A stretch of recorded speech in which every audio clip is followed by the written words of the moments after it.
호세아서 3장 1절에서 5절.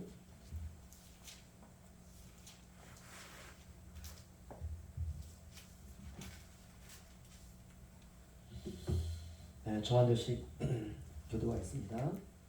여호와께서 내게 이르시되 이스라엘 자손이 다른 신을 섬기고 건포도 과자를 즐길지라도 여호와가 그들을 사랑하나니 너는 또 가서 타인의 사랑을 받아 음녀가 된 그 여자를 사랑하라 하시기로 내가 은 15개와 보리 한 호미로 나를 위하여 그리사오고 그에게 이르기를 너는 많은 날 동안 나와 함께 지내고 음행하지 말며 다른 남자를 따르지 말라. 나도 내게 그리하리라 하였노라. 이스라엘 자손들이 많은 날 동안 왕도 없고 지도자도 없고 제사도 없고 주상도 없고 애굽도 없고 드라빔도 없이 지내다가 다 함께요. 그 후에 이스라엘 자손이 돌아와서 그들의 하나님 여호와와 그들의 왕 다윗을 찾고 마지막 날에는 여호와를 경외함으로 여호와와 그의 은총으로 나아가리라. 아멘. 제가 첫 시간 말씀드린 것처럼 호세아서는 처음 설교합니다. 한두 번은 했지만 처음부터 끝까지 호세아 설교를 처음 하고요. 그래서 좀 부족할 수도 있고요. 그리고 가급적이면은 제가 이 본문을 보면서 제게 하나님 주시는 은혜 그것만 딱 전하려고 합니다. 그러니까 좀 가급적 쉽게 전하려고 하니까 들으시면서 그래 나도 그렇게 살아야 되겠다 이런 마음을 함께 가져주시면 감사하겠습니다. 오늘은 고난의 세월 안에 뜻이 있다라는 제목을 은혜 받기로 원합니다. 결혼한 여자가 자꾸 집을 나갑니다. 아이를 낳고도 집을 나가요. 나가는 이유는 딱 하나입니다. 다른 남자를 사랑하는 거예요. 있을 수 없는 일이죠. 결혼했으면 내가 결혼한 남자 사랑해서 결혼했으니까 끝까지 어떤 일이 있어도 살다 보면 여러 가지 많은 우여곡절이 많지 않습니까? 때로는 내가 여기까지다. 그런 때도 우리가 경험을 해요. 그래도 한 번 약속한 거니까 끝까지 이제 우리가 살아가지 않습니까? 그런데 이 여자는 결혼한 첫날부터 자꾸 집을 나가요. 한 번, 두 번, 세 번 나가다 보면 습관이 되죠. 그러다 보면은 나도 모르게 몸이 먼저 밖으로 나가는 것이에요. 이유는 다른 남자를 사랑하는 거예요. 그냥 다른 남자면 돼요. 이해가 안 갑니다. 자식도 낳았는데 그 자식을 놔두고 집을 나가요. 적어도 자식을 낳기 전이라면 여자가 이렇게 갈피를 못 잡으니까 그럴 수 있지만 자식을 낳으면 여자가 마음은 그렇지 않잖아요. 자식을 낳고도 나가요. 그러면 이 여자는 왜 결혼을 했을까? 사랑해서? 그렇지 않습니다. 물론 처음에는 사랑스럽고 처음에는 이 남자가 착해 보여서 내 마음에 들어서 내 이상형이다 라고 생각을 해서 결혼을 했는데 알고 보니까 이 남자가 그런 남자가 아니에요. 그런 것도 아닙니다. 그렇다면 조금 우리가 1%라도 이해가 되지만 그런 것도 아니에요. 처음부터 음란했어요. 동네에서 유명한 여자입니다. 그런데 왜 호세아는 그런 여자와 결혼했을까? 처음부터 불행의 씨앗을 담지하고 살아가는 인생 아닙니까? 이유는 딱 하나입니다. 호세아서 1장 2절 보겠습니다. 호세아서 1장 2절 우리 다 함께 읽겠습니다. 시작. 여호와께서 처음 호세아에게 말씀하실 때 여호와께서 호세아에게 이르시되 너는 가서 음란한 여자를 맞이하여 음란한 자식을 낳으라. 이 나라가 여호와를 떠나 크게 음란함이니라 하시니 아멘. 호세아가 이런 음란한 여자와 불행, 처음부터 결혼 생활은 불행이라고 하는 씨앗을 마치 그냥 불덩이 하나를 그냥 가슴에 품고 그냥 인생 다 살라버려져 버리는 그 인생이 그냥 불행이라고 하는 인생으로 갈 수밖에 없는 그런 인생임에도 불구하고 그걸 알았음에도 불구하고 결혼한 이유는 그 여자가 예쁜 것도 아니고 그 여자가 이상형인 것도 아니고 이유는 딱 하나입니다. 하나님의 명령이었어요. 하나님의 뜻이었습니다. 그러면 하나님은 우리에게 복을 주시는 분이시고 우리가 잘 되기를 원하는 분이시고 그의 자녀들은 하나님이 다 그야말로 축복으로 영광으로 거룩으로 이끌어 가시기를 원하시는 분인데 하나님은 왜 이런 이상한 명령을 내렸을까? 인생은 다 단 한 번 살지 않습니까? 호세아라고 하는 사람의 인생이 망가지는 것인데 누구나 다 선지자가 되었건 목사가 되었건 누가 되었든지 간에 단 한 번 사는 인생 누구나 다 행복하기를 원하는데 호세아에게 한평생 지울 수 없는 이 상처의 이 짐을 하나님께서 왜 살게 하셨을까? 이유는 딱 하나입니다. 하나님의 백성인 이스라엘이 하나님을 버리고 우상을 섬기기 때문에 그들을 향해서 하나님이 하나님의 마음을 우리가 알아들을 수 있는 그림으로 보여주시기를 원하셨어요. 그건 딱 하나입니다. 돌아오라는 거예요. 너희가 아무리 집을 나가고 너희가 아무리 음란하고 너희가 아무리 나를 떠나도 내가 너희를 사랑하니까 나는 너희를 절대로 버릴 수 없으니까 나는 너희를 절대로 지옥 백성으로 만들 수 없으니까 돌아오라고 하는 이 메시지 하나 전달하기 위해서 내가 여전히 너희를 사랑한다라고 하는 이 메시지 하나 전달하기 위해서 호세아를 샘플로 하나님이 선택하신 것입니다. 그거 딱 하나예요. 그 일에 호세아가 쓰임받은 겁니다. 저는 이 호세아서를 이렇게 묵상하면서 이런 마음이 들더라고요. 이게 복된 인생이다. 우리가 다 하나님 앞에 쓰임받기 원하지 않습니까? 하나님의 뜻대로 살다간 인생, 이게 거룩한 인생이고 이게 영광스러운 인생이고 이게 복된 인생입니다. 그러나 우리가 호세아의 인생은 이게 고난이죠. 마찬가지로 모든 인류가 죄악으로 심판 아래 처하게 됐습니다. 하나님 다 쓸어버리시면 돼요.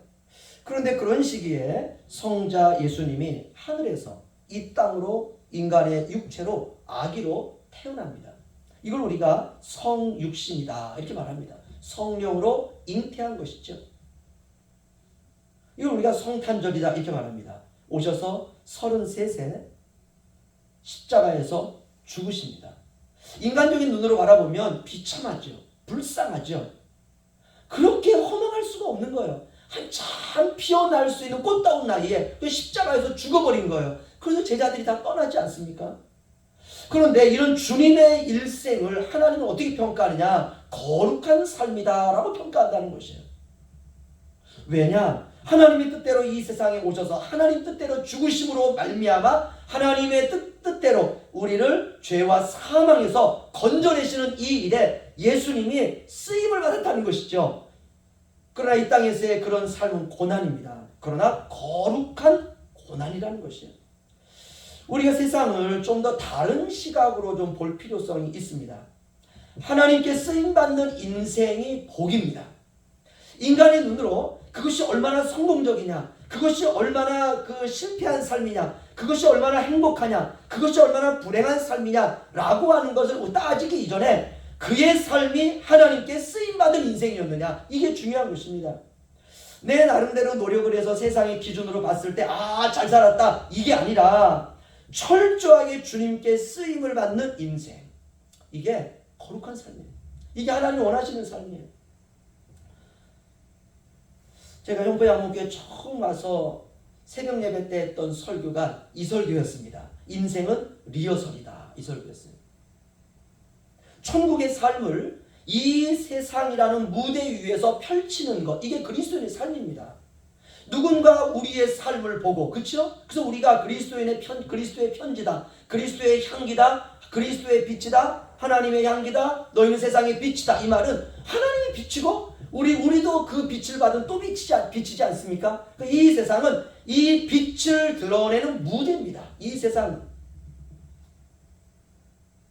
하나님께서 저와 여러분에게 심어놓으신 천국의 삶을 이 세상이라고 하는 무대에서 우리가 살아가는 우리의 삶을 보고 누군가 회심하는 사람들이 있다는 거예요. 할렐루야.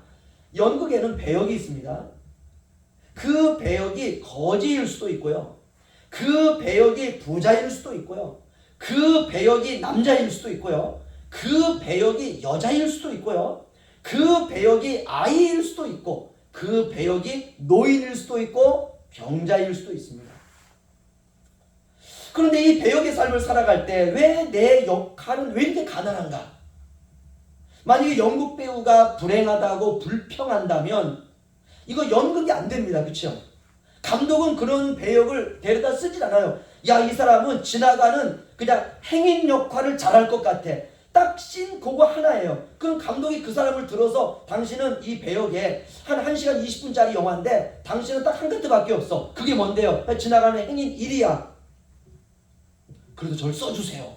배우들은 그럽니다. 근데 이 사람이 그 씬을 지나가다 생각하니까 너무 기분이 나쁜 거예요. 그러니까 지나가다가 감독이 요구하지 않는 행동들을 하는 거예요. 그러면 감독이 컷 그럽니다. 다시 이러는 거예요. 그러다 이 사람이 어느 날 저기 못하겠어요. 아니 나도 능력이 있고 나도 힘이 있고 나도 번듯하게 생겼는데 내가 왜 행인 일을 해야 됩니까? 라고 말하면 감독이 자르고 마는 거죠. 여러분 그런 배우는 없습니다. 또 어떤 배우는 연극에서 왜 내 부부 생활은 불행하냐? 왜 나는 우울증에 걸린 배우의 역할을 해야 되느냐? 여러분 그럴 수 없다는 것입니다. 자신에게 맡겨준 역할 최선을 다해서 하는 것입니다.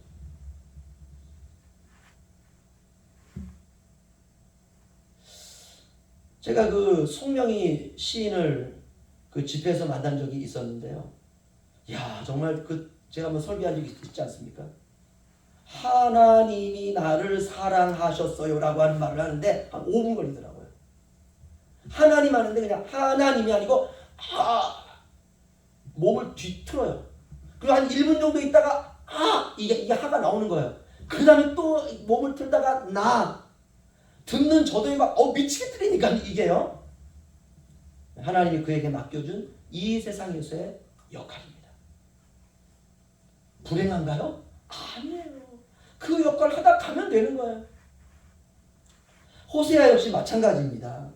세상에 수많은 사람들이 있는데 세상에 수많은 선지자가 역사 가운데 있었는데 호세아 시대의 동시대에도 선지자들이 많았거든요. 그 많은 선지자들 가운데 하필이면 왜 나에게 하나님께서 이러한 불행한 인생을 나에게 맡기시는가? 그리고 만약 호세아 선지자 거기서 손을 들고 나 이거 못하겠습니다 라고 한다면 연극은 망하는 겁니다. 여러분 TV 드라마가 있는데 한 소녀가 나오는데 시골에서 찢어지게 가난한 집안의 딸입니다. 나이는 9살이에요. 식구는 할아버지와 할머니, 어머니, 아빠, 동생들 포함 10명이 있습니다. 9살의 아이가 다른 집에 팔려가서 엄동설안에 그 집에 일을 해야지만이 식구들이 거기서 주는 쌀을 가지고 그 9명의 식구가 먹고 살 수가 있어요. 그 산골에서 이 아이가 다른 집에 팔려갑니다. 밖에는 눈이 오고 입은 옷 한 벌에 이 아이가 누군가의 손에 이끌려가지고 엄마, 아빠 외치면서 팔려가요. 이게 오신이라고 하는 영화입니다. 이 TV 드라마를 보면서 저도 한 3번을 봤는데 눈물을 얼마나 많이 흘렸는지 몰라요. 이 드라마를 보면서 사람들이 눈물을 다 흘립니다. 자신의 어린 시절을 생각하면서. 그런데 벼랑간 이 9살짜리가 이 드라마의 이 배역을 하면서 왜 나는 이런 슬픈 주인공을 해야 되냐고만 짜증난다고 네 그만하겠다 라고 하면 이 드라마는 망하는 거죠 그냥. 여러분 이 아이는 잠시 배역을 맡고 난 다음에는 자기 원래 상태로 돌아가는 거예요. 왜? 이 아이는 자신의 인생이 아니라 이 드라마의 한 역할이거든요 이게. 저와 여러분도 마찬가지입니다. 우리가 인생 다 마치면 영원한 눈물과 슬픔도 없는 본향으로 돌아가게 되리라 믿습니다. 할렐루야.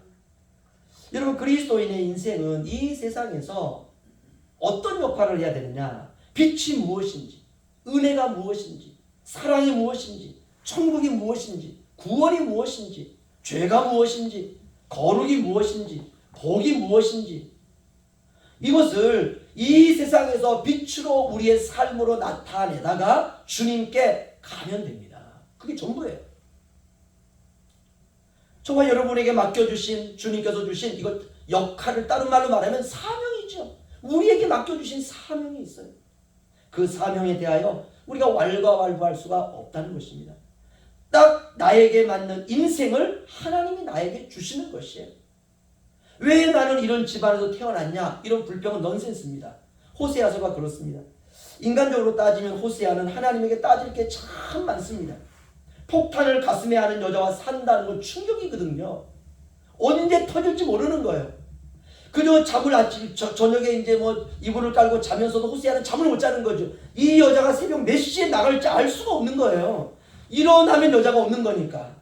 언제 터질지 모르는 시한폭탄과 같은 그런 여자입니다. 3장 1절에서 3절 보시죠. 저와 다시 한번 교도하겠습니다.